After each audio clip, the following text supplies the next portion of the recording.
inuu ku dhashay xiriq qaxooti oo ku taala Ghana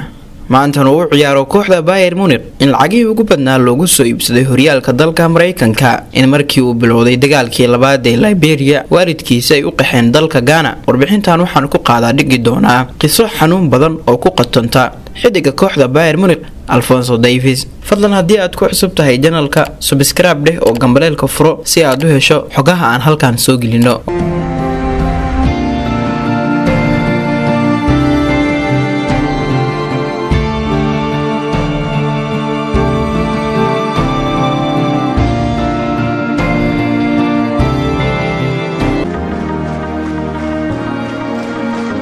xiriq qaxooti ayaa lagu dhalay wuxuuna ku gaaray 5 sano maantana waxa uu ka tirsan yahay nadiga Bayern Munich.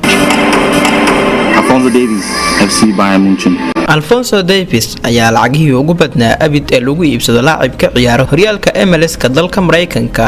waxa uu ugu beeray kooxda Bayern Munich lacagtaas oo gaarsiisan 17 milyan oo pound. Alphonso Davies on the score sheet in the Bundesliga. Adaba waxaan halkan ku eegi doonaa qiso aan inaba caadi ahayn oo ku aadan laacibka u ciyaara maqalada Jarmalka ee Bayern Munich. Alphonso Davies oo ah 18 jir waxa uu ku dhashay xiriq qaxooti ka hor inta aysan qaadan dalka Canada oo iminka dhalashadoodu uu haysto.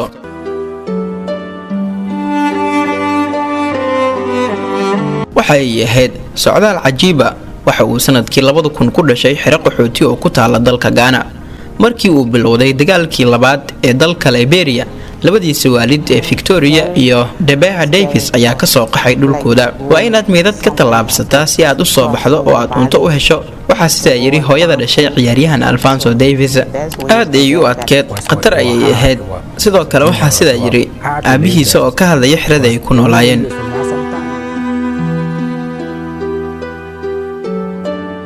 way adkeed in lagu noolaado halka maxaa yeelay marka qaar wadada kaliya aad ku badbaadi karto waa inaad aadna hub ama qori aad qaadataa annaguna ma aynan doonin oo xiiso uma qabin inaan qori iridno ayuu yiri waxay soo safreen kumanaan mayl oo galbeedka Afrika ah waxayna markii dambe heleen xirada qaxooti ee lagu magacaabo Budaburam ee ku taala bariga Ghana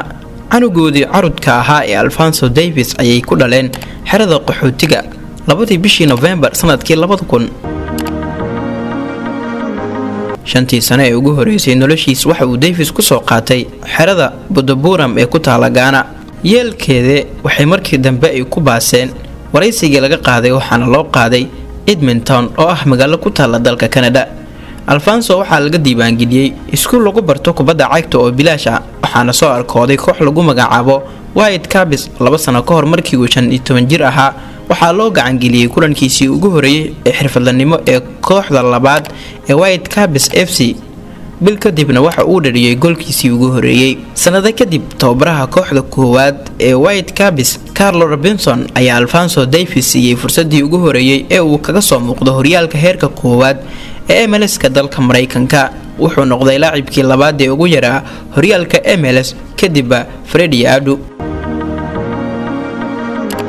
kooxo badan oo ka dhisan Premier League sida Manchester United, Chelsea iyo Liverpool ayaa wada doonayay wiilkan ku dhashay xirada qaxootiga balse Bayern Munich ayaa kula wareegtay qiime ay adag tahay in la diido waxa ay ka dhigtay laacibka lacagihii ugu badnaa ee abid loogu soo iibsado horyaalka MLS ka dalka Mareykanka waxa kaloo xusid mudan in Davies uu ku guuleystay abaalmarinta laacibka sanadka ee 17 jirada dalka Canada 19 Alphonso Davies his Bundesliga debut Ordunkan oo ku dhashay xiriq qaxooti isla mar ahaantan xuduntiisa ay ku aasan tahay maanta waxa uu noqday xidig sare oo ka tirsan kooxda Bayern Munich wuxuuna sanadkan kala qayb galaya tartanka xiisaha badan ee UEFA Champions League